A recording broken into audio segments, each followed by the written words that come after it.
Vision now news. మురికిలోనే మార్గం, మరుగులోనే బతుకులు. ఇది ఓ పల్లె పిల్లల కథ. ఇది కోమటిగుంట వాస్తవం. సత్యవేడు మండలంలోని దళవాయి అగ్రహారం 4వ సెగ్మెంట్లోని కోమటిగుంట గ్రామం. 4వ సెగ్మెంట్లోని కోమటిగుంట గ్రామం. ఇక్కడ పిల్లలు బడికి వెళ్లే దారిలో మరుగునీరు నిలిచిపోయి నెలలు గడిచాయి. రోజు స్కూలుకు వెళ్లాలంటే మరుగునీటితో నడవాలి. తాగునీటి కుళాయిలు కూడా అదే నీటిలో చెత్త మధ్య నిలబడి నీరు పట్టుకొని అదే నీరు తాగాల్సిన పరిస్థితి. పిల్లలు చదువుకోవడానికి బడికి వెళ్ళాలి, కానీ ఆరోగ్య సమస్యలు మాత్రం చేత పట్టాయి. వాంతులు, జ్వరాలు, దోమలు వేటగా చర్మ వ్యాధులు మోకాళ్ల వద్దకు వచ్చాయి. స్కూలు చుట్టూ చెత్త కుప్పలు, దుర్వాసన, దోమల బెడద. ఇది చదువుకునే వాతావరణమా? ఇది ఒక చిన్నారి భవిష్యత్తుకు చూపే మార్గమా? తల్లిదండ్రుల ఆవేదనతో నిత్యం చూస్తున్నారు. ఎన్నిసార్లు అధికారులకు చెప్పినా స్పందన లేదు. పార్టీ మారినా పరిస్థితి మారలేదు.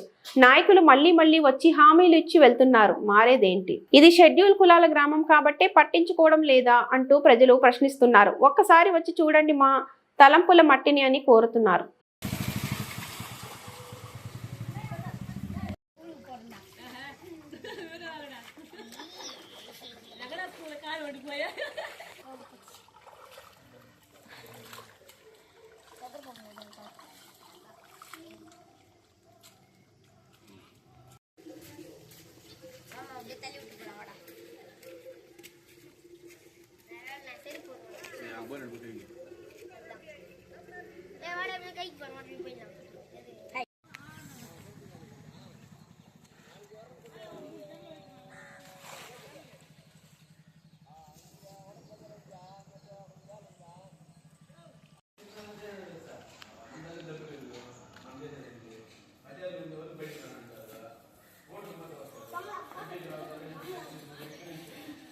అధికారులకు, అనధికారులకు, ప్రతి ఒక్కరికి మా కోమటిగుంట తరపు నుంచి అందరికీ నమస్కారం. 20 సంవత్సరాల నుంచి ఎస్సీ కాలనీ, ఇది ఎస్సీ కాలనీ. ఎస్సీ కాలనీలో ఏ ఒక్క వర్క్ చేయడానికి ఏ ఒక్క అధికారులు కానీ అనధికారులు కానీ రావడం లేదు. 20 సంవత్సరాలుగా మా బడి పిల్లగాయలు, పోయే పిల్లగాయలు, వచ్చే పిల్లగాయలు, ఇక్కడ ఉండే ప్రజలు కుళాయి ఉన్నాయి. ఈ కుళాయిలు నీళ్లు పట్టుకుపోయేదానికి చాలా ఇబ్బంది పడుతున్నారు. ఇది స్టార్టింగ్, మా కోమటిగుంటికి పోయే స్టార్టింగ్ రోడ్ ఇది. ఇక్కడి నుంచి లోపల కనీసం 150 ఇండ్లు ఉన్నాయి. ఈ 150 ఇండ్లకి పోయే దారి, ఈ దారి ప్రతి సంవత్సరం అధికారులు వచ్చి చూస్తున్నారు, జేసీబీ తెస్తున్నారు, గోకేస్తున్నారు, వెళ్ళిపోతున్నారు. కానీ దీన్ని పూర్తిగా పరిష్కరించేదానికి ఏ అధికారులు కానీ, ఏ అనధికారులు కానీ, ఏ రాజకీయ నాయకులు కానీ వచ్చేది లేదు.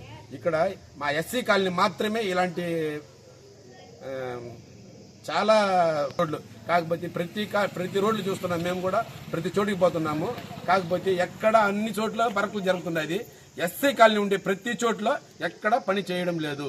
అధికారులు, అనధికారులు ఇద్దరు ఎక్కడ కానీ ఎస్సీ కాలనీని పట్టించుకోవడం లేదు. ఈసారి అయినా ఎస్సీ కాలనీని శుభ్రం చేసి ఈ రోడ్లో కనీసం 150 ఇండ్లు ఉన్నాయని చెప్పినాను. ఈ 150 ఇండ్లకు పోయేదానికి దారి చూడండి. ఈ లాస్ట్ నుంచి ఆ లాస్ట్ బడి ఉండదు. బడి పిల్లగాయలు ఉన్నారు. బడికి పోయే పిల్లగాయలు ప్రతిసారి ఈ మురికి నీళ్లు, ఈ నీళ్లు కూడా ఎట్లున్నాయంటే కలర్ చేంజ్ అయిపోయి గలీజ్గా ఉంటాయి. ఇక్కడ దోమలు కానీ, వచ్చిపోయే వాళ్ళు ఎక్కడైనా ఆఫీసులకు పోవాలన్నా, ఒక బడికి పోవాలన్నా, ఒక పనికి పోవాలన్నా ఈ నీళ్లు దిగి దర్శనం అయ్యేటువంటి ఉంటుంది మాకు. ఈ నీళ్ళు దిగి పుణ్యక్షేత్రంలో కాలు కడుక్కుని పోయేటట్టుగా ఈ బురద నీళ్ళతో బయటికి దాటుతున్నాం. మీరు ఇకనైనా మా ఎస్సీ కాలనీ పట్టించుకొని ఈ రోడ్లు, ఈ డ్రైనేజీలు మాకు శుభ్రం చేసి ఇవ్వాలనేసి ప్రతి ఒక్కరిని మనస్ఫూర్తిగా కోరుకుంటున్నాను.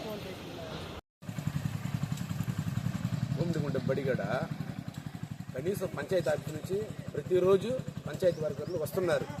కాకపోతే ప్రతి ఇంటిగడికి వచ్చి కుప్పలు తీసుకుంటూ పోతున్నారు. కానీ రోడ్లో ఉండే కుప్పలు, బడిగడ ఎంత నీచంగా ఉండదంటే చిన్న పిల్లగాయలు ఇక్కడ చదివేది కూడా 1 నుంచి 1, 2, 3, 1, 2, 3, 4, 5 కూడా బడి వేరే చోట్ల మార్చేసినారు. చిన్న పిల్లగాలు, మరీ చిన్న పిల్లగాలు కూడా 1, 2 పిల్లగాలు చదువుతుంటే వాళ్ళకి ఏమీ తెలియదు. అలాంటి పిల్లగాలు బడి చదువుతుంటే పంచాయతీ నుంచి వస్తున్నారు, కానీ ప్రతి ఇంటిగడ ఎత్తుకుపోతున్నారు.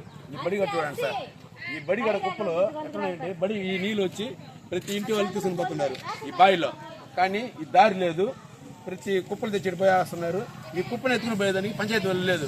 ఇక్కడ కనీసం ఒక కుప్ప పోసేదానికి ఒక తొట్టి అయినా, లేకపోతే ఒక దిన్ని మాదిరిగానే కట్టిస్తే ఇక్కడ బడి కుప్పలు తెచ్చి పోయేస్తారు, ఊర్లో తెచ్చి కుప్పలు తెచ్చి పోయేస్తారు. ఎక్కడ బట్టి కుప్పలు తెచ్చి పోయేస్తారు. ఎంత గలీజిగా ఉండేదంటే అంత గలీజిగా ఉండేది సార్. మీరైనా ఇక మీదైనా పంచాయతీ వాళ్ళకి చెప్పి ప్రతిరోజు ఇక్కడ వస్తారు. వచ్చే ప్రతిరోజు ఈ కుప్పలు చేరేస్తే ఈ కుప్పలే ఉండదు ఇక్కడ. అదే మాదిరిగా రోడ్డు అమ్మిడే ఉండే కుప్పలు కానీ ఇంకెక్కడైనా చెట్లు రోడ్లో ఉండే చెట్లు కానీ పెరిగేది లేదు. వస్తారు ఆటో ట్రాక్టర్తో వస్తారు, ఇంటికాడ ఉండే కుప్పలు తీసుకుని పోసుకొని వాళ్ళ ఇష్టంగా వాళ్ళు వెళ్ళిపోతున్నారు సార్. మీరు ఇక్కడి నుంచే వాళ్ళకి చెప్పి ఈ బడిగడ, చర్చిగడ, ఈ రోడ్డు అమ్మిడే ఉండే కుప్పలు అక్కడక్కడ ఉంటుంది, దాన్ని తీసుకుని పోతే ఇంకా ఊరు భలే బాగుంటుందని ఆశిస్తున్నాం సార్. ఎమ్మెల్యే 2 సార్లు ఇక్కడి నుంచి నిలబడి గెలిచారు.